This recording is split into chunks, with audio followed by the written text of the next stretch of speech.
আকাশটা আসলে আজ সকাল থেকে হালকা হালকা মেঘলা, কিছুক্ষণ আগে হালকা একটু বৃষ্টি হয়ে গেছে, তারপর বৃষ্টিটা থামতে একটু রোদ রোদ বেরোতে আমরা এই মারকান্ডাতে যাচ্ছি।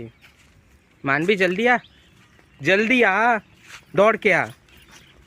গাছটা দেখেছো কি সুন্দর, পেছনের দিকে পুরো মনে হচ্ছে ছায়া গাছ, আর পেছনে নিচের দিকে পেছনেতে এগুলো গমের ক্ষেত, আর নিচে এগুলো পাথর পড়ে আছে, পাহাড়, সব জায়গাতেই পাথর আর পাথর।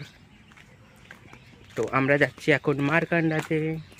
তো দেখা হচ্ছে মারকান্ডাতে গিয়ে, পুরো রাস্তাটাই বানাতে বানাতে যাব।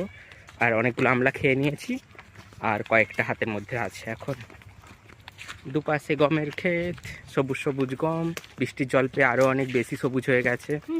আর এখানে দেখো আর একটা আমলা গাছ, ওই পেছনে যে গাছটি পাতা আছে ওটা নয়, যে গাছটি পাতা নেই ওটা আমলকির গাছ, ওই গাছটা থেকে আবার এরা আমলকি পাড়ছে। पहले मेरे हाथ में जो आमला है वो खा के ख़त्म कर, उसके बाद नया वाला आमला तोड़ना।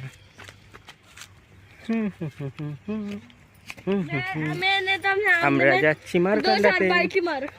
অ্যাকচুয়ালি পেছনে যে পাহাড়টা আছে না, ওখানটা থেকেও ঝর্ণার মতো জল নিচের দিকে পড়ে। আর কাল রাতে বৃষ্টি হয়েছিল, হালকা হালকা ঝর্ণাও এখনো পর্যন্ত থাকতে পারে, তো সেটাও দেখাবো।